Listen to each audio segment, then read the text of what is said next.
ట్రావెన్కోర్ దేవస్థాన బోర్డు కీలక నిర్ణయం. శబరిమలలో మహిళలకు నో ఎంట్రీ. అయ్యప్ప స్వామి ఆలయంలోకి మహిళల ఎంట్రీకి సంబంధించి ట్రావెన్కోర్ దేవస్థాన బోర్డు కీలక నిర్ణయం తీసుకుంది.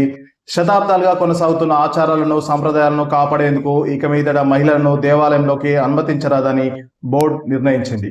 అనేక దశాబ్దాలుగా ఆలయంలో కొనసాగుతున్న సాంప్రదాయాలనే తాము సమర్థిస్తున్నామని, మహిళల ప్రవేశంపై పాత ఆచారాలనే కొనసాగించాలని నిర్ణయం తీసుకున్నామని బోర్డు స్పష్టం చేసింది.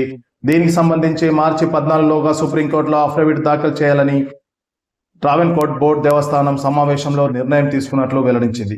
అనేక దశాబ్దాలుగా శబరిమల ఆలయంలోకి మహిళల అనుమతి లేదు. ముఖ్యంగా 10 సంవత్సరాల లోపు బాలికలు, ఆపై 50 ఏళ్లు పైబడిన వారికి అయ్యప్ప దర్శనానికి అనుమతిస్తారు. దీన్ని సుప్రీంకోర్టు వ్యతిరేకించింది.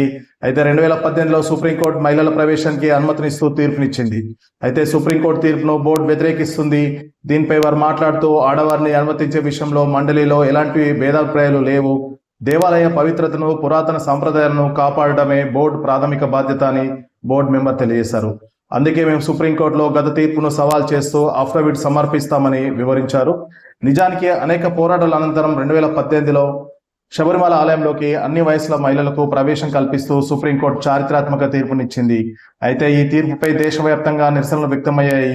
అంతేకాక సుప్రీంకోర్టులో పలు పునఃసమీక్ష పిటిషన్లు దాఖలయ్యాయి. ప్రస్తుతం ఈ పిటిషన్లు సుప్రీంకోర్టు పరిశీలనలో ఉన్నాయి. ఈ క్రమంలో టీడీపీ తన మత వైఖరిని మార్చుకొని సంప్రదాయాలకే మొగ్గు చూపాలని నిర్ణయించడంతో మహిళలు ఆలయ ప్రవేశం మరోసారి తెరపైకి వచ్చింది.